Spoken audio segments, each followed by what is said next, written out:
ብርሃንሽ መጥቷልና የእግዚአብሔርም ክብር ወጥቶልሻልና ተነሺ አብሪ። ኢሳይያስ ምዕራፍ 60 ቁጥር 1። ሻሎም ሻሎም ውድ እግዚአብሔር ቤተሰቦች እንደምናችሁ። እኛ ፉል ላይት ኢንተርናሽናል ቸርች ወይንም ሙሉ ብርሃን የክርስቶስ ቤተክርስቲያን እንሰኛለን።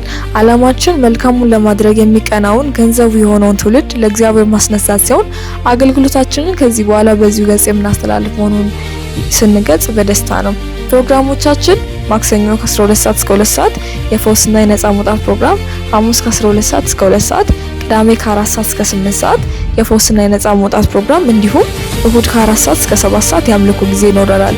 አድራሻችን አዲስ አበባ ዘነበ ወርቅ አለርት ሆስፒታል ፊት ለፊት ካለው ታክሲ ማቆማ ወደ ወይራ ወደሚወስደው አስፋልት የፖሊስ ጣቢያው ክበብ ፊት ለፊት ያገኙናል። ለበለጠ መረጃ በ0940 42 32 35 እንዲሁም በ0911 63 74 13 ላይ በመደወል የጸሎት አገልግሎትና መንፈሳዊ ጥያቄዎቻችሁን ማሳወቅ እንደምትችሉ ስንገልጽ በደስታ ነው። በክብር ቆዩ።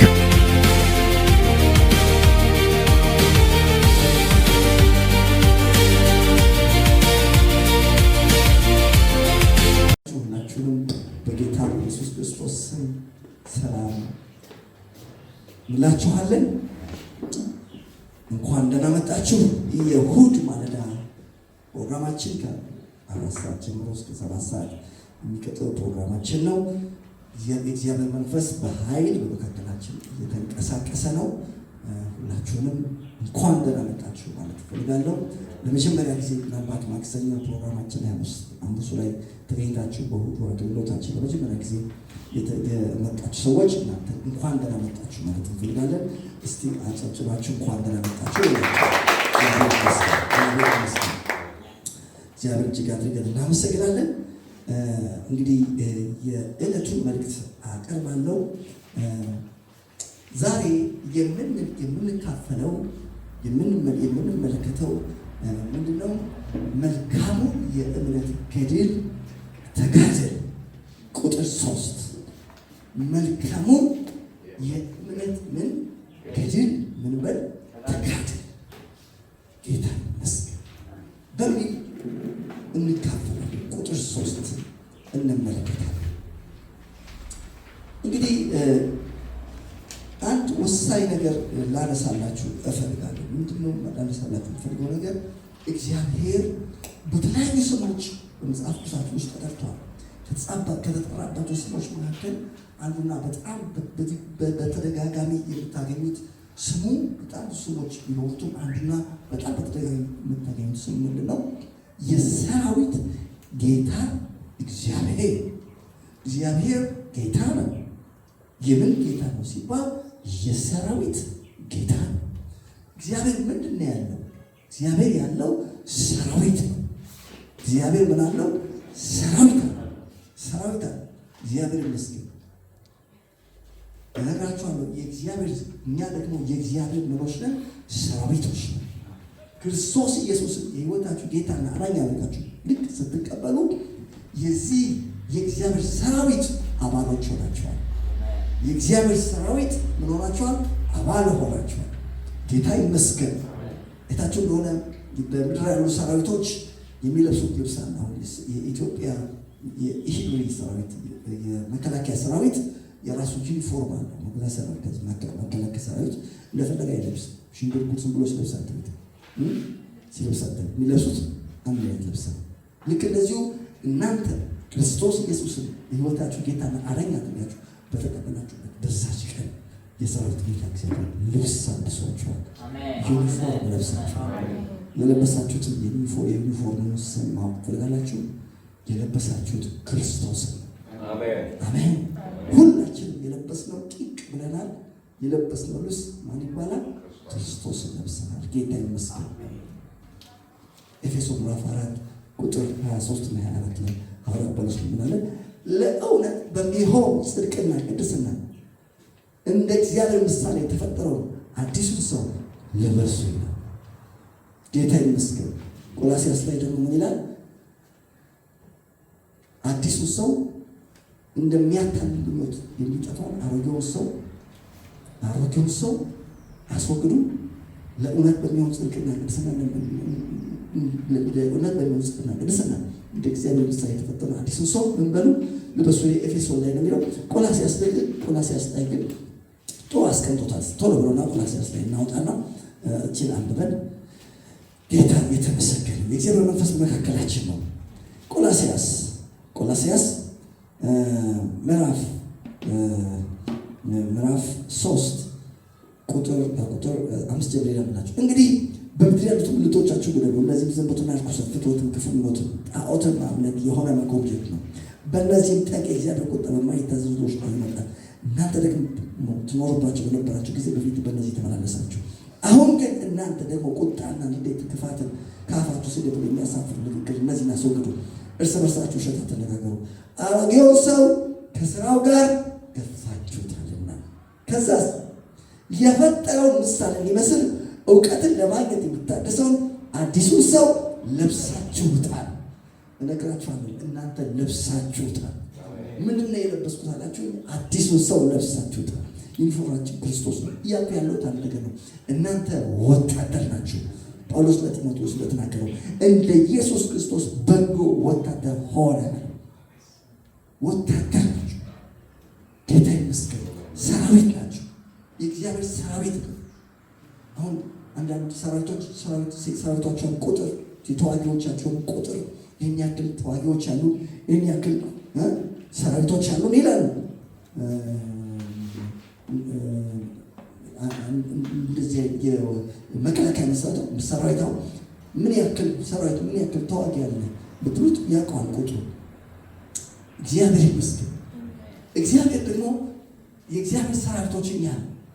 አሜን። እግዚአብሔር ደግሞ ሰራዊት አለ። እግዚአብሔር በኢትዮጵያ ሰራዊት አለው፣ በኬንያ ሰራዊት አለው፣ በጅቡቲ ሰራዊት አለው። እግዚአብሔር ይመስገን። በሚድል ኢስት ሰራዊት አለው፣ በአውሮፓ ሰራዊት አለው። እግዚአብሔር ይመስገን። እኔና እናንተ ደግሞ በኢትዮጵያ በአፍሪካ ያለ የእግዚአብሔር ሰራዊት ነው። ጌታ ይመስገን። ስለዚህ ለዚህ ነው መጽሐፍ ቅዱሳችን ስትመለከቱ ከዘፍጥረት እስከ ራዕይ ስታዩ በጦር ሰራዊትና በወታደር ቋንቋ የተሞላ መጽሐፍ እንደሆነ ታያላችሁ። ራሱ እግዚአብሔር እንኳን በዘጸአት ምዕራፍ 15 ላይ ምን ተብሎ እንደተጠራ ታውቃላችሁ? እግዚአብሔር ተዋጊ ነው፣ ስሙም ዛሬ ነገራችሁ አምላካችሁ እግዚአብሔር ተዋጊ ነው። እናንተም ደግሞ ተዋጊዎች ናችሁ። በመጽሐፍ ቅዱስ እሱ ሁሉ የተባለውን ተብተናል። እሱ የሆነውን ሁሉ ተብለናል። ታውቃላችኋል። የጠራችሁ ቅዱስ እንደሆነ በኑራችሁ ሁሉ ቅዱሳን ሆኑ ተብሏል። የሰማይ አባታችሁ ፍጹም እንደሆነ ፍጹማን ሆኑ ተብሏል። ልክ እንደሱ ዛሬ እንዲበላችሁ በዚህ ማለዳ አምላካችሁ እግዚአብሔር ተዋጊ እንደሆነ እናንተም ተዋጊዎች ሆኑ። ጌታ ይመስገን። ስለዚህ እየተባለ ያለው ነገር ምንድን ነው? ለዚህ ነው ጳውሎስ ለጢሞቴዎስ ብሎ ፍለት በአንደኛ ጢሞቴዎስ ምዕራፍ 5 ቁጥር 12 ላይ መልካሙ የእምነት ገድል ምን በላለ? ተጋዳዮች እንጋደላለን። እና ይሄ ገድል ምን አይነት ገድል ነው? መልካም ገድል ነው። መልካም ገድል ነው። እግዚአብሔር ይመስገን። አምላካችን እግዚአብሔር መልካም ነው። መንፈስ ቅዱስ መልካም መንፈስ ነው። የእግዚአብሔር ቃል መልካም ነው። የምንጋደለውን ገድል ምን አይነት ገድል ነው? መልካም። እዚህ ነው መልካሙን የምን ገድል? የእምነት ገድል። ሃሌሉያ! የሰራዊት ጌታ እግዚአብሔር በእጃችን ያስገባው ይሄ ገድል ምን አይነት ገድል ነው? መልካም ገድል። በክርስቶስ ኢየሱስ እንጋደላለን። ሁለተኛ ይሄ ገድል የእምነት ገድል ነው። ገድሉ የምን ገድል ነው? የእምነት። የምን ገድል? የእምነት ገድል። የእምነት ገድል ማለት ነው። የእምነት ገድል ማለት ነው እግዚአብሔር ናችሁ ያለን ነገር አምነን በእምነት የምንቆምበት፣ በእምነት የምናመጅበት ማለት ነው። ቅድም የእግዚአብሔር ሰው በጌና ከበተ ፕሮግራም ሲመራ ብዙ ጊዜ እየጠቀስኩት ያለሁት የመጽሐፍ ቅዱስ ጥቅስ በመጽሐፍ ቅዱስ ናችሁ የተባልናቸው ነገሮች ናችሁ ከተባልናቸው ነገሮች መካከል በአንደኛ ጴጥሮስ ምዕራፍ 2 ቁጥር 9 ላይ ከጨለማ ወደሚደነቅ ብርሃኑ የጠራችሁ የእርሱ በጎነት እንድትነግሩ የተመረጠ ትውልድ። ክብር ለእግዚአብሔር። እስቲ ምርጥ ትውልድ ነው ይበሉ። እባካችሁ እናንተ የተመረጠ ትውልድ ናችሁ። የተመረጠ ትውልድ ነው ይበሉ። የተመረጠ ትውልድ ቅዱስ ሕዝብ we are a holy nation። ግን ሌላ ደግሞ የሚዋጋለ አይደለህም የሚል ቅዱስ ሕዝብ አይደላችሁም የሚል እኛ ግን የእምነት ገድል እንጋደላለን። ቃሉ የሚለንን ነን ምንድን ነን ካላችሁ ሆሊ ኔሽን ቅዱስ ሕዝብ ቅዱስ ሕዝብ ነው ይበሉ። ለርስቱ የተለየ ምን ወገን ቀድሞ ወገን አልነበራችሁም፣ አሁን ግን የእግዚአብሔር ወገን ናችሁ። እስቲ የእግዚአብሔር ወገን ነው ይበሉ። በቃ ወገን እንደሌለ ብቸኛ እንደሆንክ ምንም በቃ ማንም ሰው እንደማይ ዝም ብለህ እኮ ነው አንተ እንደው ዝም ብለህ ነው የምትወጣው የሚገባው የሚል ጠላት አለ፣ ባላጋራ አለ። ስለዚህ እንዴት ነው ምናምን እምነት ገድል አይደለም። አንተ እንደምትለው አይደለም፣ እውነቱ ይሄ ነው። በቃ ነው እንደዚህ ተጽፏል። እኔ ቀድሞ ወገን አልነበርኩም፣ አሁን ግን የእግዚአብሔር ወገን ሆኛለሁ። በእምነት ጸንተን እንቃወመው ነው። ገድሉ የእምነት ገድል ነው። ጌታ የተመሰገነ ምን ቀድሞ ምህረት ያገኛችሁ አልነበራችሁ፣ አሁን ከምሕረትን ሲያገኝቻለሁ ብሎ ግን ባላጋራ አላገኘህም የሚል ምህረት አላገኘህም፣ የኃጢአት ይቅርታ አላገኘህም የሚል አለ። እኛ ግን የእምነት ገድል እንጋደላለን። አግኝተናል፣ ምህረት አግኝተናል፣ የኃጢአት ይቅርታ አግኝተናል፣ ጽድቅ አግኝተናል እያለን በእምነት ጸንተን እንቃወማለን። እየተባለ አንድ ያለው አንድ ነገር ገድሉ የእምነት ገድል ነው። ጌታ ይመስገን። ሌላው እንኳን ህመም እንኳን ቢመጣ አንድ አስተማሪ ትላንትና ሲያስተምር እየሰማሁት ነበርና ምን አለ፣ እኔ ይህንን 40 ዓመት በጌታ ቤት ሳገለግል ታመሜ አላውቅም ማለት። አንዳንድ ጊዜ ግን ሲመጣ ስሜቱ ሲመጣ ወደ ቤተክርስቲያን መጣና ቤተክርስቲያን እገባና 1000 ጊዜ እንደዚህ ላልማለ በመገርኩ ተፈወሻለሁ 1000 ታይም ማለት ሲናገር ክብር ለእግዚአብሔር። ምን እያደረገ ነው ሰውየው ካላችሁ እየተጋደለ ነው። አንዳንዶቻችን ብሎ እችለዋለሁ ምን አለበት እንደሱ ካልክማ በቃ ይጫወትብሃል። እንደዚህ ፓስተር ልናታለ እገባለሁ አለ። በቃ ማንም የለም ገብቼ 1000 ጊዜ ነው ብለው ከዛ በኋላ ያ ስሜቱ ይጠፋል። እግዚአብሔር ይመስገን። ኧረ እንጋደላለን። ዝም ብለን አንቀበልም። ለዛ ነው ጴጥሮስ በአንደኛ ጴጥሮስ ምዕራፍ 5 ከቁጥር 10 ጀምሮ ምን ብሎ ተናገረ? ባላጋራችሁ ዲያብሎስ የሚወጣውን ፈልጎ እንደሚያገሳ አንበሳ ይዞራል። ስለዚህ እናንተ የእኛን ድርሻ ነው ይናገር፣ የእኛን ድርሻ ነው አለ። እናንተ ግን አለ በእምነት ጸንታችሁ ምን በሉ ተቃወሙ። ስትቃወሙ አለ ብሎ ማለት እግዚአብሔር እኮ ይኸውላችሁ የሆነ ስልጠና እኮ እየሰጠን ጌታ የተመሰገነ። ባላጋራችሁ ዲያብሎስ ነግሬያችኋለሁ ከዚህ በፊት አላችሁ። መጥፎ ዜና ነው ይሄ ማለት አላችሁ። ስለዚህ ምንድን ነው መጥፎ ዜና ካላችሁ ባላጋራ አላችሁ። ባላጋራችሁ ማን ነው? ዲያብሎስ። ብዙ ጊዜ አምላክ አለኝ አባት አለኝ ንጉሥ አለኝ ብቻ አይደለም፣ ባላጋራ አለ እና የባላጋራችሁ ፍላጎትም ይታወቅ ይገባል። ባላጋራችሁ ምንድን ነው የሚፈልገው ሲባል የሚወጣው ምንድን ነው ሊወጣ የሚፈልገው? ስጋታችን አለ እንዴ? እምነታችን አለ እንዴ? ሊወጥ ይፈልጋል። ግን የሚወጣው ይፈልግ እንጂ አይወጥም። ለምን? እኛ ምን ማድረግ አለበት? በእምነት ጸንታችሁ ምን በሉት ተቃወሙት። አንተ እንደምትለው አይደለም እንዲህ ተብሎ ምን ብሏል ተጽፏል እያለን በእምነት እንቃወም ይገባል። እነግራችኋለሁ እናንተ ተጋዳይ ናችሁ። መልካሙን የእምነት ገድል እንጋደላለን። እስቲ ጋደላለሁ በሉ እስቲ እንደው እንደዚህ ልንገራችሁ የክርስትና የመጨረሻ የተሳካለት በክርስትና ዓለም ውስጥ እንደው የተሳካለት አማኝ ትልቅ ደረጃ ላይ ደረሰ እንደው ታድሏል የሚባለው ምን አይነት ሰው ነው ታውቃላችሁ? አዎ ጥሩ ነው። እሺ ጎበዝ ነህ አንተ አሪፍ ተማሪ እኮ ነው። ይኸውላችሁ በሕይወቱ መጨረሻ ላይ እንደዚህ ብሎ መናገር የሚችለው ልክ እንደ ሐዋርያ ጳውሎስ መልካሙን የእምነት ገድል አረባካችሁት በተናገሩት ተጋድያለሁ። ሰውዬው ይኸውላችሁ ሐዋርያው እኮ የኔ ሕይወት በመስዋዕት ይሰዋል። በወቅቱ የነበረው የሮማ ፍርድ ቤት የሞት ፍርድ ፈርዶበት ያ የሞት ፍርድ ሊፈጸም ጥቂት ቀናት በቀሩት ጊዜ ውስጥ ነው ደብዳቤ እየጻፈ ነው በእምነቱ እውነተኛ ልጁ ሆኖ ጢሞቴዎስ ሲጽፍለት አለ የኔ ህይወት በመስዋዕት እንደሚደረግ ይሰወራል። ከዛ ቀጥሎ ነው መልካም የእምነት ገድል ተጋደየ። ዞር ብሎ ህይወቱ ሲመለከት ምንም ይቆጭው ነው። ከቀኖቹ አንዱ እንኳን ልቡ አልፈረደበት። አሜን። በባካችሁ ስኬት ይሄ ነው።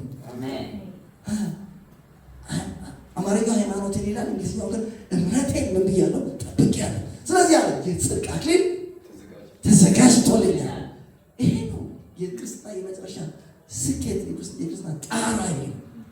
ጌታ ይመስገን። ስለዚህ መልካም የእምነት ገድል ራሱ ከተጋደለ በኋላ በእምነት እውነተኛ ነው ልጁ ለሆነው ለጢሞቴዎስ ደግሞ አንድ መመሪያ ሰጠ። መልካሙን የእምነት ገድል ምን በላለው? ተጋደል። ክብር ለእግዚአብሔር ይሁን። እስቲ ጋደላለሁ በሉ እባካችሁ። እግዚአብሔር እጅግ አድርገን እናመሰግናለን። እና የጠላት ፍላጎት የጠላት ዓላማ እኛ ምን እንድናደርግ ነው የሚፈልገው ካላችሁ እንድንጋደል ሳይሆን እንድናፈገፍግ ነው የሚፈልገው። ዛሬ ልበላችሁ አናፈገፍግም። እስቲ አናፈገፍግም በሉ። ዕብራውያን 10:39 ላይ ምን ነው የሚለው? ሊመጣ ያለው ይመጣል፣ ጥቂት ጊዜ ነው። ጻድቅ በእምነት ይኖራል። እኛ ግን ነፍሳችሁን ሊያድነው ከሚያምኑት ነው እንጂ ወደ ጥፋት ከሚያፈገፍጉት አይደለም። ጠላት እንድናፈገፍግ ይፈልግ ይችላል። እኛ ግን አናፈገፍግም። እነግራችኋለሁ ከኢየሱስ ክርስቶስ ጋር ወደፊት ዛሬ እንደበላችሁ የደርግ መፈክር ዛሬ ልበል እዚህ መድረክ ላይ እናሸንፋለን። አሜን። በክርስቶስ ኢየሱስም ታሸንፋላችሁ። አሜን አሜን። ነገር በሆነ ግን አናፈገፍግም። ስላላፈገፍግም ያው ውጊያው ውጤቱ ታውቋል። የውጊያው ውጤት ማወቅ ትፈልጋላችሁ? የውጊያው ውጤት እኛ ነን ያሸንፍ። እናንተና ቤተሰባችሁ ታሸንፋላችሁ። እስቲ አሸናፊ ነው ይበሉ። እግዚአብሔር እጅግ አድርገን እናመሰግናለን። ስለዚህ ተመልከቱ፣ ተጋድሎ ነው። ክርስትና ምንድን ነው? ተጋድሎ ነው። በሉ እስቲ ተጋድሎ የእምነት ገድል ነው ብያችኋለሁ። ገድሉ የምን ገድል ነው? የእምነት ገድል።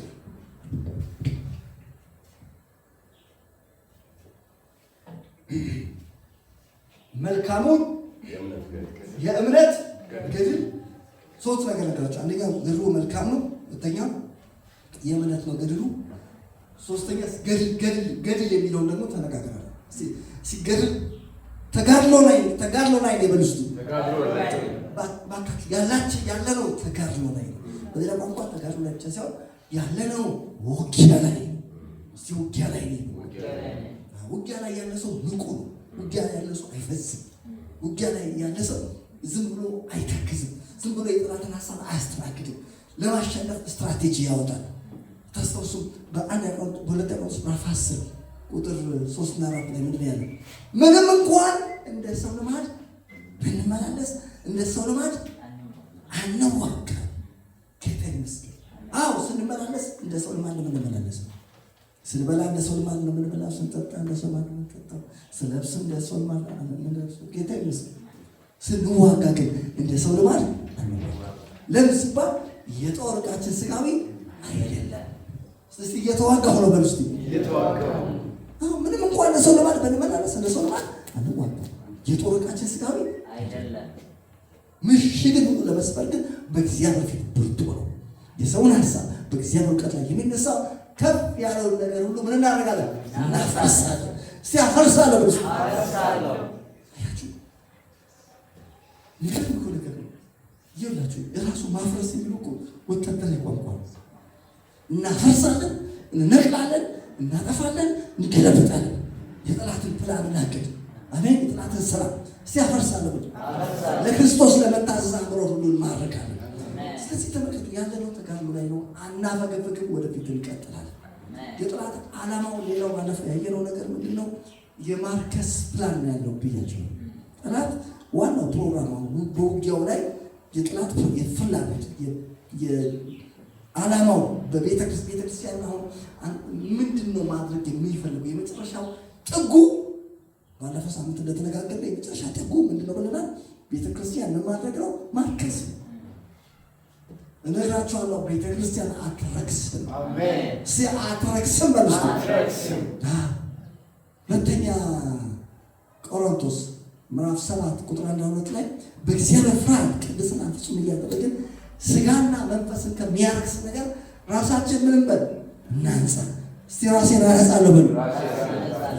የመጨረሻ እዚህ ምድር ላይ ያለው ነግሬያቸዋለሁ። ባለፈው ሳምንት የነገርኳቸው እንደገና ልንገራችሁ። ብዙ ጊዜ እዚህ እንደምታውቁት ማግኘትና ማጣት አለ። አሁን ያለው ማግኘትና የማግኘት ጉዳይ የማጣት ጉዳይ ምናምን ነው ሰው ይመስላል። አይደለም ወቁ የማግኘት የማጣት ጉዳይ ሳይሆን እዚህ ምድር ላይ ያለው የመርከስና የመቀደስ ጉዳይ ነው። እዚህ ምድር ላይ ያለው ምንድነው? የመቀደስና የመርከስ ጉዳይ ነው። የጥላት ፕሮግራምና ዓላማ እና እቅድ የማርከስ ፕሮግራም ይዞ ነው የሚንቀሳቀሰው። ቤተክርስቲያን ግን አትረክስም። በእግዚአብሔር ፍርሃት ቅድስና ፍጹም እያደረገች ስጋና መንፈስ ከሚያረክስ ነገር ቤተክርስቲያን ራሷን ታነጻለች። አሜን ብለን ተነጋግረናል። እና የጥላት ፕሮግራምና ፍላጎቶቹ እነዚህ ናቸው ብለናል። ወደዛሬው ሀሳብ ወደዛሬው ሀሳብ እንገባና ትንሽ ተናግሬ ከዛ ወደ ጸሎት እንሄዳለን። በአንደኛ ጴጥሮስ ላይ እናወጣና እዚህ ላይ ተነጋግረን ከዛ በኋላ እንጸልያለን። ጥላትን ስራ እናፈርሳለን። ይኸውልህ ትምህርቱ ስለ ውጊያ ስለሆነ ውጊያ እናደርጋለን። ዛሬ ቀንበሮች ይሰበራሉ፣ እስራት ይበጠሳል፣ የጥላት ፕላን ይፈራረሳል። እግዚአብሔር ይመስገን። ህዝቡን እግዚአብሔር ይባርካል፣ ነፃ እናወጣለን። አሜን። እግዚአብሔር ከኛ ጋር ነው። በአንደኛ ጴጥሮስ ላይ የጥላት እቅድና ዓላማው ምን እንደሆነ ትመለከታላችሁ። አንደኛ ጴጥሮስ ምዕራፍ 1 ቁጥር 13 እና ከ13-17 ስለዚህ የልቦናችሁ ወገብ ታጥቃችሁና እምነት ኖራችሁ ኢየሱስ ክርስቶስ ሲገለጥ የምታገኙትን ጸጋ ፈጽማችሁ ተስፋ አድርጉ። እንደሚታዘዙ ልጆች ባለማወቃችሁ አስቀድሞ የሆናችሁበትን ምኞት አትከተሉ። ዳሩ ግን እኔ ቅዱስ ነኝና ቅዱሳን ብሎ ተብሎ ስለተጻፈ የጠራችሁ ቅዱስ እንደሆነ እናንተ ደግሞ በኑሯችሁ ሁሉ ቅዱሳን ሁኑ። ጌታ ይመስገን። ለሰው ፊትም ሳያደላ በእያንዳንዱ ላይ እንደ ስራው የሚፈርደውን አባት ብላችሁ ብትጠሩት በእንግድነታችሁ ዘመን በፍርሃት እስቲ ኑሩ በሉ። እስቲ በፍርሃት በሉ፣ በፍርሃት ኑሩ። ከዛ ለአባቶቻችሁ ከወረሳችሁት በከንቱ ኑሯችሁ በሚያልፍ ነገር በብር ወይም ደግሞ በወርቅ ሳይሆን ነውርና እድፍ እንደሌለው እንደ በግ ደም በክብር ክርስቶስ ደም እንደተዋጃችሁ ታውቃላችሁ ያለ ይናገራል። እዚህ ጋር በጣም አንድ ነገር ተነጋግረን ከዛ ትንሽ ወደ ጸሎት ነው የምንሄደው። የሚገርማችሁ ነገር የጥላት ዓላማና ፍላጎት ቁጥር 14 ላይ እንደምትመለከቱት እንደሚታዘዙ ልጆች ባለማወቃችሁ አስቀድሞ የኖራችሁበት ምኞት ምን አትበሉ፣ አትከተሉ። እስቲ አልከተልም በሉ፣ እስቲ አልከተልም በሉ። እንደሚታዘዙ ልጆች የጥላት ፍላጎትና ዓላማ ወገኖቼ በእኛ ላይ የተከፈተው ጦርነት ወይም ደግሞ ውጊያው ወደ ክርስቶስ ከመጣችሁበት ጊዜ ጀምሮ አሁን እስካላችሁበት ጊዜ ድረስ ጠላት እየሰራ ያለው አንድ ነው። ፍላጎት ይዞ ዓላማ ይዞ ፕሮግራም ይዞ እየተንቀሳቀሰ ነው። ምንድነው እንቅስቃሴው? ምንድነው ፕላኑ ካላችሁኝ ቀድሞ ባለማወቃችን እንኖርበት የነበረውን ስጋዊ ምኞት እንድንከተል የማድረግ ፕሮግራም አለው። በጌታ በኢየሱስም ይሄ ፕሮግራሙ እስከዛሬ አልተሳካም፣ አሁንም አይሳካም፣ ወደፊትም ለዘላለም አይሳካም። አሜን። እንደሚታዘዙ ልጆች ተመልከቱ። በጣም ወሳኝ ነገር ልንገራችሁ። ልክ ነው። ሰው ክርስቶስ ኢየሱስን የሕይወቱ ጌታና አዳኝ አድርጎ ሲቀበል ያ ሰው የእግዚአብሔር ልጅ ይሆናል። ሁላችንም የእግዚአብሔር ልጆች ነው። ግን ልጆች በተለያየ ደረጃና በተለያየ መጠሪያ በመጽሐፍ ቅዱስ ሲጠሩት ያላችሁ እዚህ ጋር የምንመለከተው ነገር ምንድን ነው? እንደሚታዘዙ ልጆች፣ የሚታዘዝ ልጅ የሚባለው ክብር ለእግዚአብሔር። እነግራችኋለሁ እኔና እናንተ የምንታዘዝ ልጆች ነን። እስኪ የምታዘዝ ልጅ ነው ይበሉ። እንደሚታዘዙ ልጆች። አዎ ልክ ነው፣ ልጆች ነን። ነገር ግን እኛ የማንታዘዝ ልጅ አይደለንም። ምን አይነት ልጆች ነን ከተባለ የምንታዘዝ ልጆች ነን። ጌታ ይመስገን። ኤፌሶን 5:1 ላይ ደግሞ ጳውሎስ ብሏል፣ እንደተወደዱ ልጆች እግዚአብሔርን የምትመስሉ ሁሉ ክርስቶስ የምትከተሉ ሁሉ ይላል። እንደዛ ነው የሚለው። ክብር ለእግዚአብሔር። አሜን። እንደተወደዱ ልጆች እግዚአብሔርን የምትከተሉ ሁሉ የተወደድኩ ልጅ ነው። አዎ ልክ ነው። ልጅ መሆን አንድ ነገር ነው። ሌላ ግን ማድረግ እነግራችኋለሁ። ከልጅነት ባለፈ የሚታዘዝ ልጅ መሆን ደግሞ ከፍ ያለ ነው። በክርስቶስ ኢየሱስም እኛ የምንታዘዝ ልጆች ነን። እስቲ የምታዘዝ ልጅ ነው የበሉ ባካችሁ። እግዚአብሔርን እጅግ አድርገን እናመሰግናለን። አሜን። ታዲያ የሚታዘዙ ልጆች ምንድነው መሆን ያለባቸው ሲባል ቀድሞ ባለማወቃቸው ይኖሩበት የነበረውን ምኞት ምን አይከተሉም። እነግራችኋለሁ፣ አንከተልም። ቀድሞ ባለማወቃችን ይኖሩበት የነበረውን ምኞት ምን አንከተልም። ምን እንከተላለን ከተባለ እግዚአብሔርን እንከተላለን፣ ጽድቅን እንከተላለን። ክብር ለእግዚአብሔር። የጠላት ዓላማና ፍላጎት ይላል። ፍላጎቱ ቀድሞ ባለማወቃችን ይኖርበት የነበረውን ስጋዊ ምኞት ምን እንድናደርግ ነው? እንድንከተል። በእኛ ላይ ጦርነት ከፍቷል። ይኸውላችሁ ጠላት በእጁ ላይ ያለውን የጦር መሳሪያ እወቁ። የሚገርማችሁ ነገር በውጊያ ስፍራ ላይ ብዙ ጊዜ ምንለው ጥናት ይደረጋል። የጠላት የያዘው መሳሪያ ክላሽንኮፍ ነው፣ ሽጉጥ ነው የያዘው፣ ወይም ደግሞ የያዘው ታንክ ነው፣ ወይም ደግሞ አየር መቃወሚያ ያለውን የጦር መሳሪያ ልታውቁ ያስፈልጋል። በጠላት እጅ ያለው እኛን የሚዋጋበት መሳሪያውን ዛሬ ያስታውቃቸዋል። መሳሪያው ስጋዊ ምኞት ይባላል። መሳሪያው ምንድን ነው? ስጋዊ ምኞት ነው፣ ሌላ ነገር አይደለም። ምን አይነት ምኞት? እስቲ ስጋዊ ምኞት በሉ እስቲ። ስጋዊ ምኞት ነው። አንደኛ ጴጥሮስ ላይ ታገኙታላችሁ። አንደኛ ጴጥሮስ ምዕራፍ 2 አንደኛ ጴጥሮስ እዛው አንደኛ ጴጥሮስ ላይ ምዕራፍ 2 ቁጥር 11 ላይ ወላጆች ሆይ ነፍስን ከሚዋጋ ስጋዊ ምኞት ትርቁ ዘንድ እንግዶችና መጻተኞች እንደሆናችሁ እለምናችኋለሁ። ነፍስን ምን የሚል እባክህ አንተ ወታደር ነህ፣ እባክህ አንተ ሰራዊት ነህ፣ እባካችሁ እናንተ የእግዚአብሔር ሕዝቦች ወታደሮች ናችሁ፣ ሰራዊት ናችሁ፣ የእግዚአብሔር ወገን ናችሁ። በእናንተ ላይ ተመልከቱ። ጠላት የያዘውን መሳሪያ በእጁ ጨብጦ በእናንተ ላይ የከፈተበትን የመሳሪያውን አይነት ልታውቁ ያስፈልጋል። የመሳሪያው አይነት ስጋዊ ምኞት ወይም ዓለማዊ ምኞት ወይም ክፉ ምኞት ይባላል። ዛሬ በጌታ በኢየሱስ ክርስቶስ ስም እየተጋለጠ ነው። የጠላት መሳሪያ በእጁ ላይ የያዘው መሳሪያ እየተጋለጠ ነው። ጌታ የተመሰገነ ይሁን።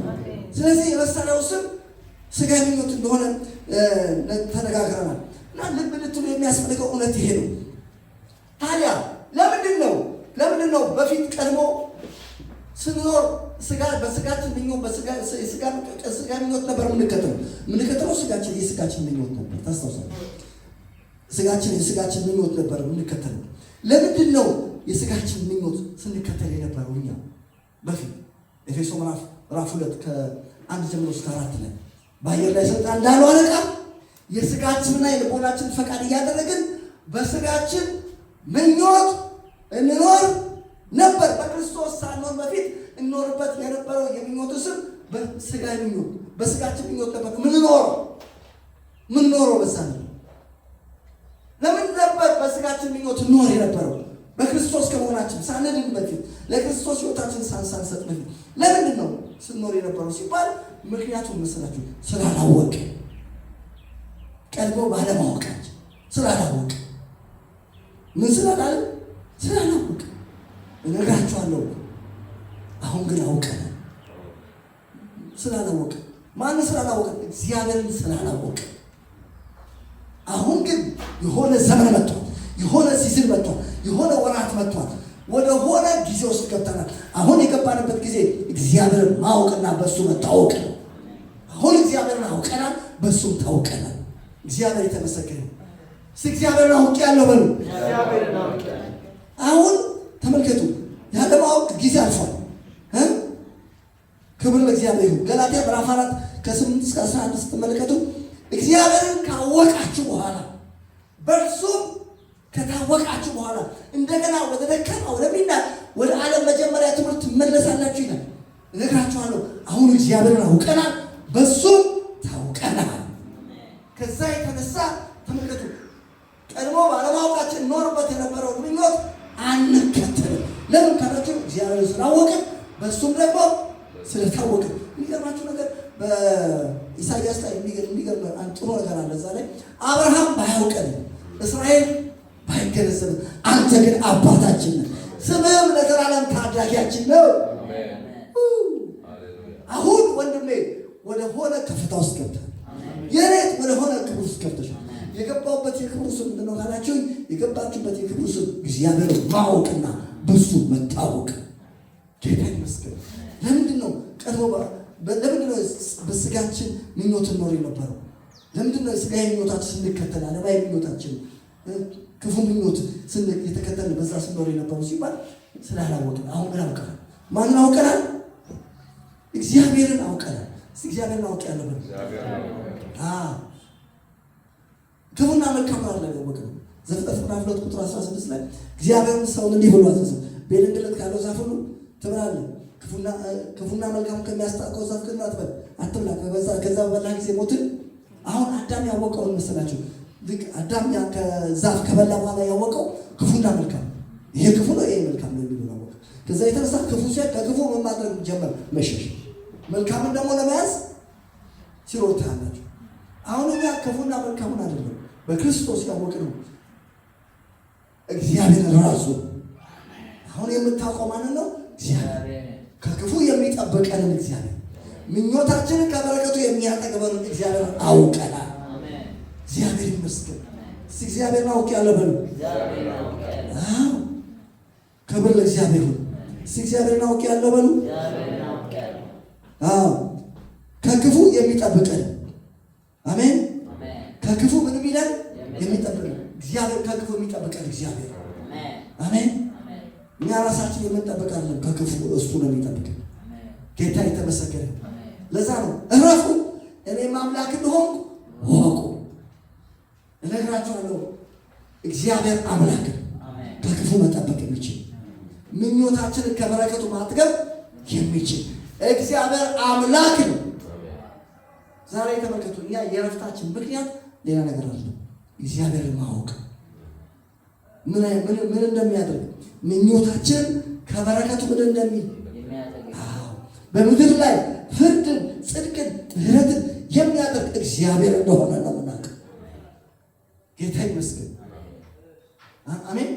ከአዳኝ ወጥመድ ከሚያስደነግጥ ነገር የሚያድን እግዚአብሔር አሜን። በጨለማ ከሚሄድ ክፉ ከቀትር ጋር ከአደጋና ከቀትር ጋር የሚያድን እግዚአብሔር እንደሆነ እናውቃለን። አሜን። ክብር ለእግዚአብሔር ይሁን። በመንገዳችን ሁሉ ይጠብቁን ዘንድ መላእክቱን ስለኛ የሚያዝ እግዚአብሔር ነው። ሃሌሉያ። አንበሳና ዘንዶን የሚያስረግጠን እሱ እግዚአብሔር ነው።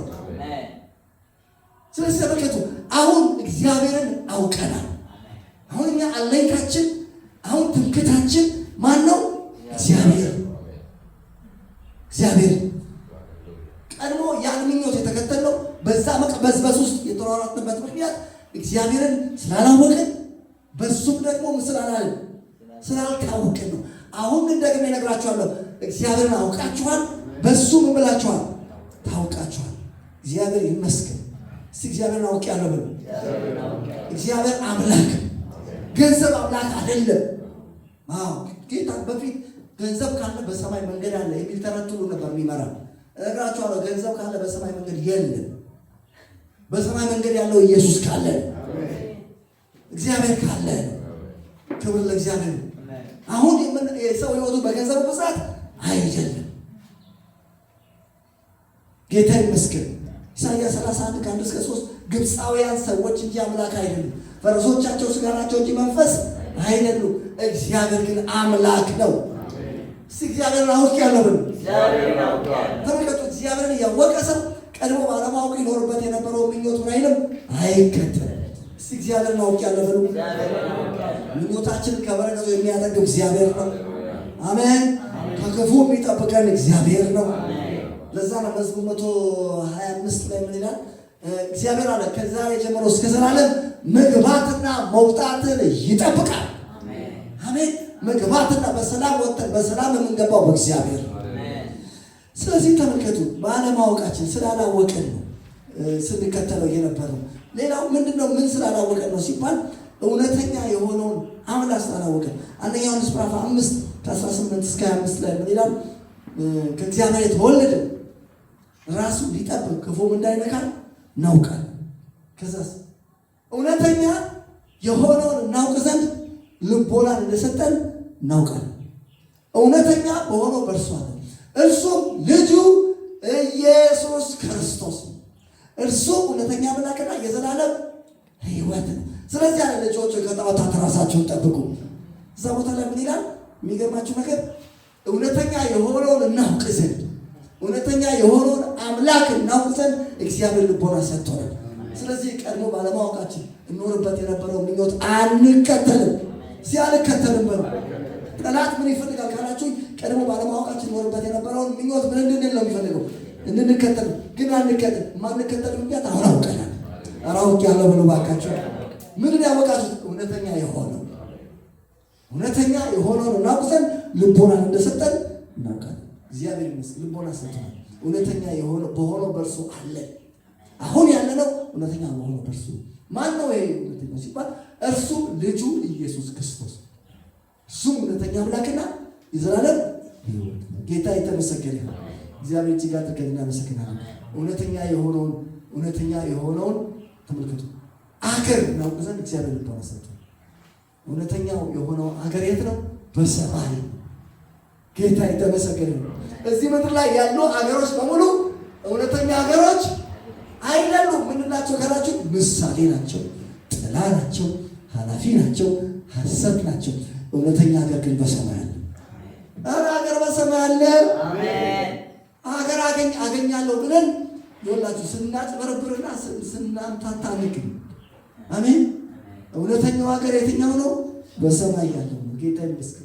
እውነተኛ የሆነውን ሀገር እናውቅ ዘንድ እግዚአብሔር ልቦና ሰጥቶናል። ልቦና ሰጥቶኛል። እዚህ ያሉ ሀገሮች ምሳሌ ናቸው። አባቶቻችን ይሄ ገብቷቸው ስለነበረ ነው እግዚአብሔር አምላካቸው ተብሎ ሊጠራ ያላፈረባቸው። ምዕራፍ 11 ላይ የሚበልጠው ሰማያዊው ሀገር ምን ይሉ ነበር? ይናፍቁ ነበር። ጌታ የተመሰገነ። የሚበልጠው የትኛውን ሀገር? ዛሬ ነገራችሁ ሰማያዊ ሀገር ይበልጣል። ሰማያዊው ይበልጣል። ሰማያዊ ይበልጣል። ከምድራዊ ጥሪ ሰማያዊ ጥሪ ይበልጣል። ጌታ ይመስገን። ከምድራዊ ቤት ሰማያዊ ቤት ይበልጣል። እስቲ ሰማያዊ በሉ እስቲ። ከዛ የተነሳ ነው ማንጭበረበረው። ቀድሞ ባለማወቃችን ኖርበት የነበረውን ምኞት ማንከተልበት ምክንያት የሚበልጠውን ስላወቀ። እስቲ ሰማያዊ ይበልጣል በሉ እስቲ። አውቀናል።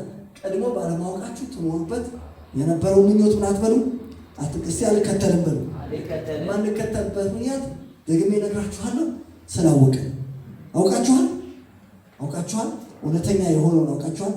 እውነተኛ የሆነውን አምላክ አውቀን።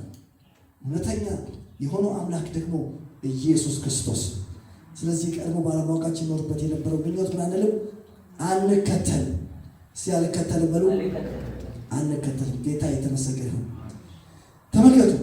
እንኖርበት የነበረው የምኞት ስሙን ልንገራችሁ እና ጥቂት ተነጋግረን እንጨርሳለን። ስሙ ስጋዊ ምኞት ኤፌሶን ምዕራፍ 2 ቁጥር 3 ላይ ቀድሞ ባለማወቃችሁ ትኖሩበት የነበረው ስለ ምኞት የሚለውን እዛ ላይ ኤፌሶን ምዕራፍ 2 ላይ ምን ይለዋል? ምን ብሎ አስቀመጠው መሰላችሁ? በስጋችን ምኞት እንኖር ነበር ይለዋል። ኤፌሶን ምዕራፍ 4 ቁጥር 22 ላይ ደግሞ ምን ብሎ ተወጥቷል መሰላችሁ? እንደሚያታልል ኤፌሶን ምዕራፍ 4 ቁጥር ላይ እንደሚያታልል ምኞት የሚጠፋውን አሮጌውን ሰው አስወግዱ። እንደሚያታልል ምኞት ይኸውላችሁ፣ ይሄ ምኞት ምን ብሎ ጠራው ጳውሎስ? አታላይ ምኞት አለ። እነግራችኋለሁ አሁን አያታልልም። እግዚአብሔር ማንንም አይፈትንም። እያንዳንዱ ግን በራሱ ምኞት ሲሳብና ሲታለል ይፈተናል። ምኞት ጸንሳ ኃጢአትን ትወልዳለች፣ ኃጢአትን ካደገች በኋላ ሞትን ትወልዳለች። ተመልከቱ። የሚያታልል ምኞት ነው። እነግራችኋለሁ የሚያታልል ምኞት ያለ አታላይ ምኞት አንከተለው። ጌታ ይመስገን። ሌላው ተመልከቱ። ስሙ ቲቶ ምዕራፍ 2 ላይ ዓለማዊ ምኞት ይላል። ሰውን ሁሉ የሚያድን የእግዚአብሔር ጸጋ ተገልጧል እና ይህም ጸጋ ኃጢአተኝነትና ዓለማዊ ምኞትን እንበል ክደን እነግራችኋለሁ። ዓለማዊ ምኞትን ክደነዋል። ስትክጀዋለሁ በሉ። ሌላው ደግሞ ምን ተብሎ ተጠርቷል? ክፉ ምኞት ተብሎ ተጠርቷል። ሁለተኛ ጴጥሮስ ምዕራፍ 1 ቁጥር 14 ቁጥር 4 ላይ ሁለተኛ ጴጥሮስ 1:4 ስለ ክፉ ምኞት በዓለም ካለው ጥፋት አምልጣችሁ እያለ ይናገራል። ጌታ የተመሰገነ። ስለዚህ አንከተልም። እስቲ አንከተልም። እና ታዲያ ምን ነው የምንከተለው? አሁን ምን ነው የምንከተለው? እንደሚታዘዙ ልጆች ምን እንከተለው? ኢሳይያስ ምዕራፍ 51 ቁጥር 1 ጽድቅን እንከተለው። ኢሳይያስ 51 ቁጥር 1 ምን ይላል? እናንተ እግዚአብሔር የምትሹ ጽድቅን ምን ምትሉ ይላል? የምትከተል ጽድቅ የምትከተል ነው። ለነገራቸዋለሁ ጽድቅን እየተከተል ያለ ጽድቅን እንከተላለን። እግዚአብሔር የተመሰገነ። ጽድቅን የምትከተል ሃሌሉያ። አንደኛ ጢሞቴዎስ ምዕራፍ 6 ቁጥር 11 ላይ ደግሞ ምን ይላል? እምነትን፣ ጽድቅን፣ ፍቅርን ተከተልን። እምነትን፣ ፍቅርን እንከተላለን፣ ጽድቅን እንከተላለን። አንደኛ ጢሞቴዎስ ምዕራፍ 6 እግዚአብሔር የተመሰገነ። 6:11 ላይ ግን ከዚህ የምንሸሸው ነገር አለ፣ ከዛ የምንከተለው ነገር አለ። እግዚአብሔር ይመስገን። አሜን። ስለዚህ የጠላት ስትራቴጂ አንዱን አውቃችኋል።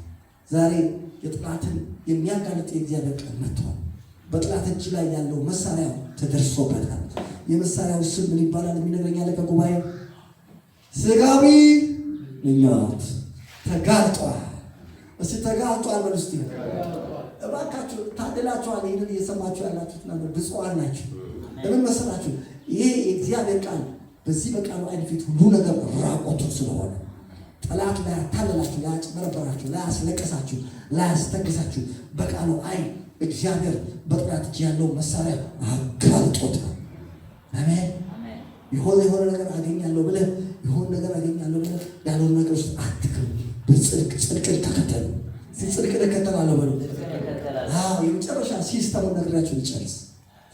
እንዴት አድርገን ነው ታዲያ የጠራን ቅዱስ እንደሆነ በኑራችን ሁሉ ቅዱስ መሆን አለብን ሆኖ ተብሏል። ጠላት የጠራን ቅዱስ እንደሆነ በኑራችን ቅዱሳን እንዳንሆን ነው የሚፈልገው። ቀድሞ ባለማወቃችን ኖሮበት የነበረውን ስጋዊነቱን እንድንከተል የሚፈልገው ብያቸዋል። ታዲያ እንዴት አድርገን በምን መንገድ ነው እንዴት የሚለው ነገር ተነጋግረን ከዛ በኋላ እንጸልያለን።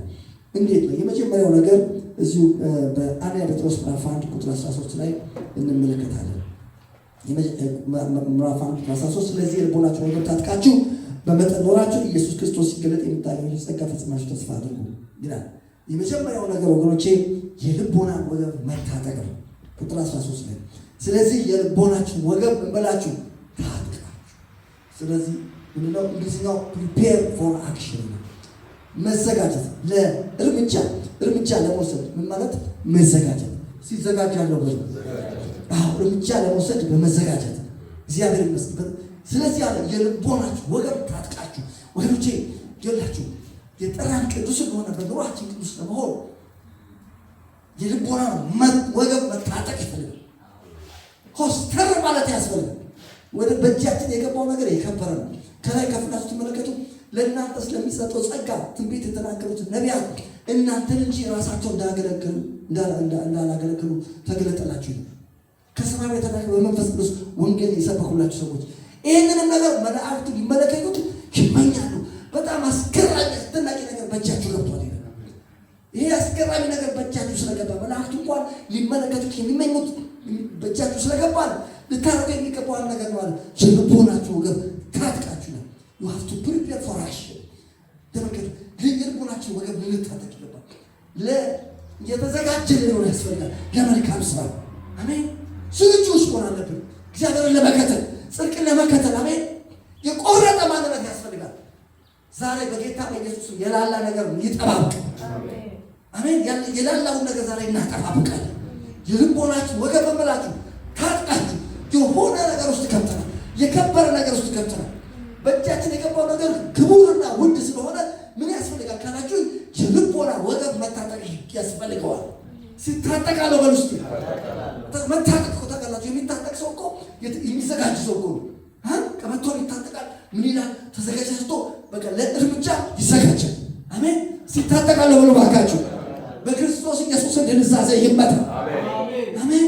መፍሰስ በክርስቶስ ኢየሱስ ከክርስቶስ አካል ላይ የተጠረገ ምን ይሻላል ሲባል ባላጋራ እንዳለው ሰው ጦር ሜዳ እንዳለ ሰው ውጊያ ውስጥ እንዳለ ሰው ተጋድሎ እንዳለ ሰው የልቦናችን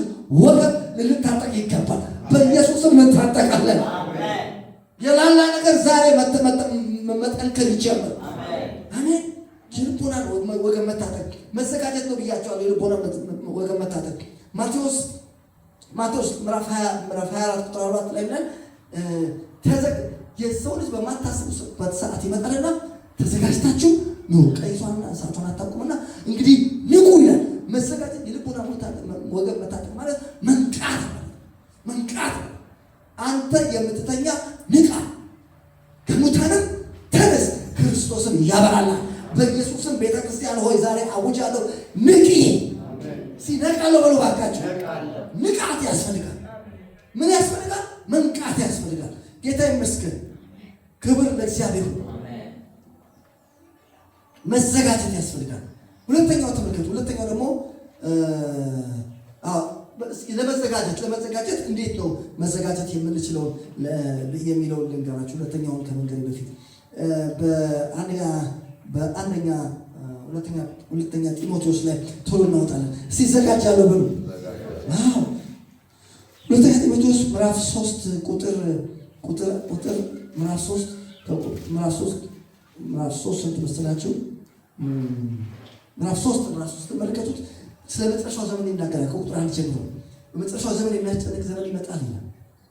ሰዎች ራሳቸውን የሚወዱ ትምክህተኞች፣ ተሳዳቢዎች፣ ለወላጆቻቸው የማይታዘዙ፣ የማያመሰግኑ፣ ቅድስና የሌላቸው እያለ ወደ 18 ብልሹ ባህሪያት ይናገራል እና ለጢሞቴዎስ ብሎ ይኖራል። አንተ ግን ከዚህ መንበር ራቅ፣ ሲርቃለሁ በሉ ከዚህ ራቅ ካለ በኋላ አሳቾች ሰዎች እየሳቱና እያሳቱ በክፋታቸው እየባሱ ይሄዳሉ ብሎት መጨረሻ ላይ ቁጥር 14 ላይ ግን ምን ብሎ ይነግረዋል?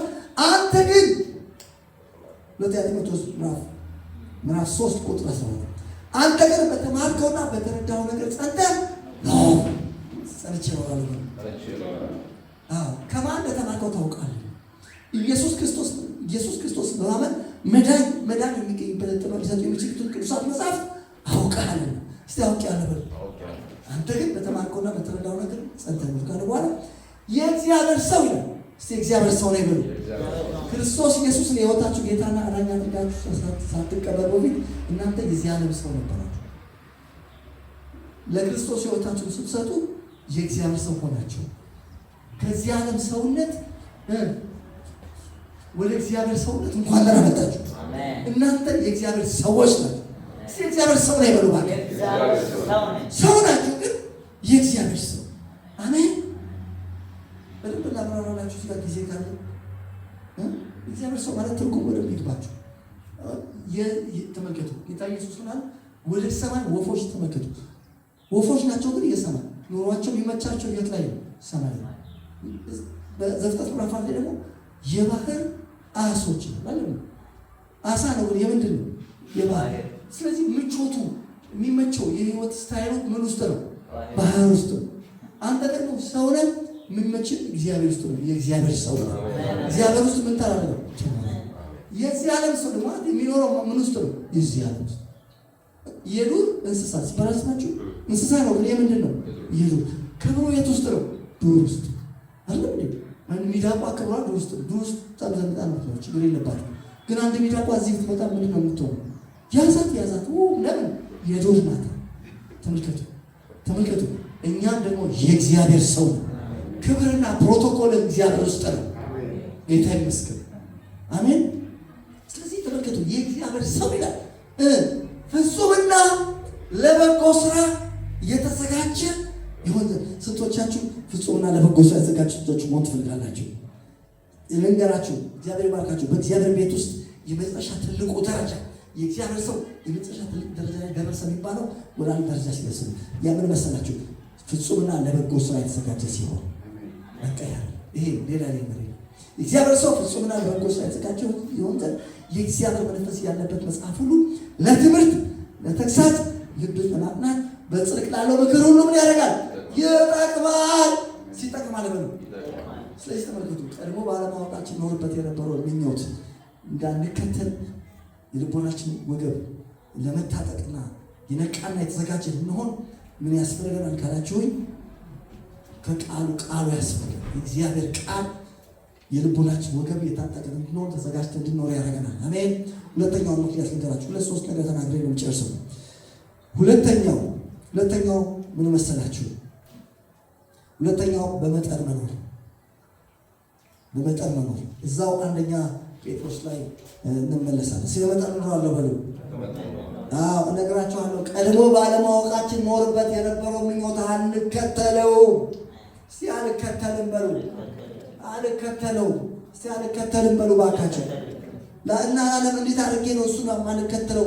ጥበቡን ንገረኝ እንዴት እንደሆነ አላውቅም ካላችሁ ጥበቡን እግዚአብሔር ቃል እየተናገረ ነው። ስለዚህ ልቦናችሁን ታጥቃችሁ በመጠን ኖራችሁ። ሁለተኛ በመጠን ኖራችሁ ኢየሱስ ክርስቶስ ሲገለጥ የምታገኙትን ጸጋ ፈጽማችሁ ተስፋ አድርጉ። ስለዚህ የልቦናችሁ ወገብ ታጥቃችሁ በመጠን ብላችሁ እስቲ በመጠን ኖራችሁ በመጠን ነው።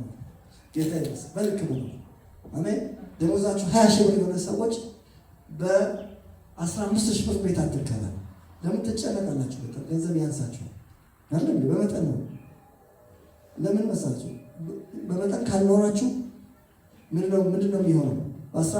ደሞዝህ 20 ሺህ ብር ከሆነ የ18 ሺህ ብር ቤት ከተከራየ ምንድነው የሚቀረው? ከዛ በኋላ መስሪያ ቤት ውስጥ ማጭበርበር ውስጥ ጉቦ ልትቀበል ትችላለህ። በመጠን ረከስክ ማለት ከመስመር አወጣጠላት። ያን አሁን ወደፊት እኮ የራስህ ቤት እኮ ትገነባለህ፣ ሌሎችም ሰዎች እኮ ታከራያለህ። አሁን ግን ባለበት ደረጃ በመጠን ነው። 20 ሺህ ብር ከሆነ ደሞዝ ቢያንስ የ10 ሺህ ብር ደሞዝ ጌታ የተመሰገነ የ10 ሺህ ብር ቤት መፈለግ በመጠን ነው። ለምሳሌ በመጠን ኖራለሁ በሉ። ለምን መሰላችሁ? ከመስመር እንዳያወጣን ነው። በመጠን ስለዚህ የልቦናችሁ ወገብ ታጥቃችሁ የከበረ ነገር በእጃችሁ ነው። እኛ እዚህ የምንስገበገብለት ነገር ምንለት ነገር የለም። ሰው ሊደርስበት የማይችለው ደረጃ ላይ ደርሰናል። የከበረ ነገር ውስጥ ገብተናል። ባለፈው እንደተባለው ወደ እግዚአብሔር ልጆች ክብር ነፃነት ደርሰናል። እግዚአብሔር ከእኛ ጋር ነው። ሕይወት አግኝተናል። መንግስት አግኝተናል። ክብር ለእግዚአብሔር ነው። ስለዚህ ምንድን ነው መድኃኒቱ ሲባል በመጠን የልቦናችሁ ወገብ ታጥቃችሁ በመጠን ኖራችሁ። እስቲ በመጠን ኖራለሁ። በመጠን መኖር ያስፈልጋል። እግዚአብሔር የተመሰገነ ይሁን። ሌላው ሶስተኛው ነገር መሰላችሁ? ሶስተኛው ነገር ኢየሱስ ክርስቶስ ሲገለጥ የምታገኙት ጸጋ ተስፋ ማለት ምን ተስፋ እያደረጋችሁ ያላችሁ። ስለዚህ የልቦናችሁ ወገብ ታጥቃችሁ በመጠን ኖራችሁ ኢየሱስ ክርስቶስ ሲገለጥ የምታገኙት ጸጋ ፈጽማችሁ ተስፋ ነው። ወደ ምስል የቁጥር 13 ስለዚህ የልቦናችሁ ወገብ ታጥቃችሁ ተመልከቱ። ሶስተኛው ኢየሱስ ክርስቶስ እነግራችኋለሁ ይገለጣል። አረ ኢየሱስ ይገለጣል። ኢየሱስ ክርስቶስ ይመጣል። ዋው! ዛሬ ቤተክርስቲያን ተመልከቱ በጣም ልታስብበትና በጣም እንደው ልቧን ልታረገበት የሚገባው ነገር ምንድነው ካላችሁ የክርስቶስን ክብር መገለጥ። ኢየሱስ ደግሜ እናገራለሁ ይገለጣል። ኢየሱስ ይመጣል። ወገኖቼ ኢየሱስ ክርስቶስ ሲመጣ የምናገኘው ጸጋ አለ። ኢየሱስ ክርስቶስ ሲመጣ የምናገኘው ክብር አለ። ቆላስይስ ምዕራፍ 3 ላይ ማለት ኢየሱስ ክርስቶስ ሲገለጥ እናንተም ከእሱ ጋር በክብር ትገለጣላችሁ ይላል። ወንድሜ ኢየሱስ ሲገለጥ ከክርስቶስ ጋር በክብር ትገለጣል ወይ? ይህን ተስፋ ነው። አሜን። ምነው ተስፋ እያደረጋችሁ ያላችሁ? ተስፋ ልታደርጉ ፈጽማችሁ ተስፋ ነው አድርጉ። ዝም ብሎ ተስፋ አድርጉ አይደለም፣ ፈጽማችሁ ተስፋ አድርጉ። ምን ብላችሁ ፈጽማችሁ ኢየሱስ ክርስቶስ ምን ሲል ሲገለጥ ምን የምትሉትን የምታገኙትን እነግራችኋለሁ። የምታገኙት ነገር አለ ወንድሜ፣ የምታገኘው ነገር አለ። ኧረ እባካችሁ ታገኛላችሁ። ኢየሱስ ሲገለጥ የምናገኘው የከበረ ነገር አለ። ሐዋርያ ጳውሎስ በፊልጵስዩስ ምዕራፍ 3 ቁጥር 22 ላይ ተናገረ። እኛ ግን ሀገራችን በሰማይ ነው፣ ከዚያም የሚመጣ መድኃኒት አሜን፣ እርሱንም ክርስቶስን እንጠባበቃለን። ካሁን ይመጣል እያልን እንጠባበቃለን። ጌታ ይመስገን። እሱ ሲመጣ ምን እንደሚያደርግ ሲናገር እርሱ ማለት ሁሉን ለራሱ ሊያስገዛ እንደሚችልበት አሰራሩ ክቡር ስጋውን እንዲመስል የተዋረደው ስጋችንን ምን ያደርጋል? ይለውጣል። ወንድሜ ዛሬ ነገር ይሄ የለበስከው ስጋ ኢየሱስ ከሞት ከተነሳ በኋላ የለበሰው ስጋ አይነት ትለብሳለህ። ይህን ፈጽመህ ተስፋ አድርግ። ይሄን ፈጽማችሁ ተስፋ አድርግ። ኢየሱስ ሲገለጥ የምናገኘው ጸጋ ይሄ አንዱ ነው። ማት የከበረ ነገር ነው የምናገኘው። ሊተረጎም የማይችል በቃል ሊብራራ የማይችል እግዚአብሔር ክብር አዘጋጅቶለታል። ያን ተስፋ ጌታ ሳታውቅ በፊት ትመኘው የነበረውን ስጋዊ ምኞት፣ ዓለማዊ ምኞት አትከተል። ተወሱ አልፏልና አልተበላም እንዴ? የተበላበት አይደል እንዴ? አንድ ሰዎች ምናሉ የተበላበት ነው ይላሉ። አሁን የተለያዩ ሌቦች አሉ እዚህ ከተማ ውስጥ እና ሌቦቹ የሚሰሯቸው አዳዲስ ስልት ነው የሚያመጡት። አዳዲስ ሲስተሞች ያመጣሉ። አዳዲስ አንድ ሰሞን የነበረ ሲስተም ነበረ ሎተሪ። ሎተሪ አሁን ማጣቱ ሰዎች ካላቸው አሁን እናንተ እንዳትበሉ ንቁ እስቲ ልንገራችሁ ከዚህ ከመድረክ አንድ ያኔ ድሮ በጣም ብዙ ሰዎች የተጨመረበሩበት ያመጡት ስልት ነበር። ምንድነው የሚለው? አንዱ ይመጣና ሎተሪ ደርሶኛል ይላል። ደርሶኝ ከብሔራዊ ሎተሪ የደረሰኝ ግማሽ ሚሊዮን ብር ነው። ከብሔራዊ ሎተሪ ገንዘቡን ለማውጣት መታወቂያ የለኝም። በሀገር መስሎ ቁምጣ አድርጎ መታወቂያ የለኝም። ከዛ በኋላ አንተ ደግሞ ልብ ድንግጥ ይላል። ስጋ ምኞት አገኛል እና አውጣልኝ ግማሹን እሰጥሃለሁ። የደረሰኝ ስንት ሚሊዮን ነው? 500 ሺህ ነው እና 250 ሺህ እሰጥሃለሁ መታወቂያ። እንደዚህ ያሉ ብዙዎችን ከተማው ላይ አጭበርብረዋል። ታውቃላችሁ? አጭበርብረዋል። ከዛ አንተ ደግሞ ሰብትና ሺ ምናምን ብለህ ከእሱ ጋር ጉዞ ስትጀምር ሌሎች ጓደኞች ይመጣሉ። ይመጡና ብቻ የአንተን ገንዘብ ይቀበሉሃል። ሎተሪው ደግሞ የማይሰራ ነው። ሎተሪው ራሱ ይሰጣል። ሎተሪው ቁጥሩ ልክ ነው። መንትሩ ጋር የሰታየው ያወጣል። አንደኛ ዕጣ ቁጥር ነው 103087 ልክ ነው። እዚህ የወጣው ጠቀም የሎተሪ ማውጫ አለ ይዘውት ከዛ ጋር ታስተያየዋል። ደርሷል። እውነትን ነው 500 ሺህ ብር አውጥተህ ስታስተያየው አንድ ለምን ተሰርቶ ነው፣ በደንብ ተሰርቶ ነው። ከዛ ሎተሪው ውሰድና ችግር የለውም ኪስ ውስጥ ያንተ ጋር ያለውን ገንዘብ 50 ሺህ ብር በቃ ስጠኝ ይላል። ከዛ ሽብ ብለህ 50 ሺህ ብር ትሰጣለህ። ያ ሎተሪ ግን የተለጠፈ ቁጥር አስተካክሎ ለጥፎበት ሰርቶ ብዙዎች ተበልቶበት ልክ እነዚሁ ጠላት በተበላበት ሲስተም አያወናዳችሁ። ተው ስጋ ምኞት ያልሆነ ነገር ውስጥ አትግባ፣ ተረጋጋ። ክብር ለእግዚአብሔር። ክርስቶስን ሳታውቅ በፊት የተታለልከው ይበቃል። እስቲ ይበቃል በል እስቲ። በጌታ ሳይሆን ያጭበረበረው ነው ይበቃል እንዴ? ለዛ እኮ ነው ጴጥሮስ ማለት ቀድሞ የአሕዛብን ፈቃድ ያደረጋችሁበት ያለፈው ዘመን እዚህ ይበቃል በል። ይበቃል። በስጋ ምኞት፣ በስካር፣ በዘፈን ያለ ልክ መጠጣት ኖር ባለበት የተመላለሳችሁበት ያለፈው ዘመን ይበቃል። በዚህም መዳረስ ብዛት ከእነሱ ጋር ስለማትሮጡ እየተሳደቡ ምን ያደርጋሉ? ይደነጋሉ። አትጭበርበር። ለሎተሪው አለም ጠላት በቀርብ ያጭበረበረ አይበቃም። ስጋዊ ነገር አገኛለሁ ብለህ ምን ትሯሯጣለህ? ምንም በጽድቅ ነው። ማግኘት ካለብህ በጽድቅ አገኘው። ማግኘት ካለብህ በቅድስና አገኘው። ማግኘት ካለብህ በትክክለኛው መንገድ አገኘው። ጌታ ይመስገን። አሜን። አቋራጭ መንገድ አትሄድ። ክብር ለእግዚአብሔር። እስኪ አትታለልበት። ስለዚህ ምንድነው ተስፋ ማድረግ ያለብን? ኢየሱስ ክርስቶስ ሲገለጥ የምናገኘው ጸጋ የምናገኘው የከበረ ነገር ያለን ሰዎች ስለሆነ የጠራን ቅዱስ እንደሆነ በኑሯችን ሁሉ ቅዱሳን እንሁን። ሁሉ የተባለው የጠራችሁ ቅዱስ እንደሆነ በኑሯችን ሁሉ ቅዱሳን ሁኑ። ሌላ ነገር ሁኑ። ባለጠጋ ሁኑ አልተባልክም። ባለጠጋማ ነህ። አሁን እኔ መተህ ፓስተር እኔ ለአንተ ነገር ጸልያለሁ ወንድ እንድትሆን ጸልያለሁ ብትለኝ አስመረምራለሁ። ሆስፒታል ውስጥ አማኑኤል በልጅ የሚሄድ ለምን ካላችሁ ነኝ ወንድ። አሁንም እኔ ባለጠጋ ሁን አትለኝም። ባለጠጋ ሁኑ አላችሁ። ባለጠጋ ሆናችኋል። ክርስቶስ ኢየሱስን የሕይወታችን ጌታና አዳኝ አድርጋችሁ ተቀበሉ። እናንተ ካለው ከእግዚአብሔር ተወልዳችኋል፣ ካለው ከእግዚአብሔር ተጠቅታችኋል። የእውነት ሰማይና ምድር የፈጠረው እግዚአብሔር እሱ አባታችሁ ሆኗል። ክብር ለእግዚአብሔር። እንደዚህ ይናገረበት ፕሮግራም ላይ ጌታ ይመስገን። ባለጠጋ ሆነናል።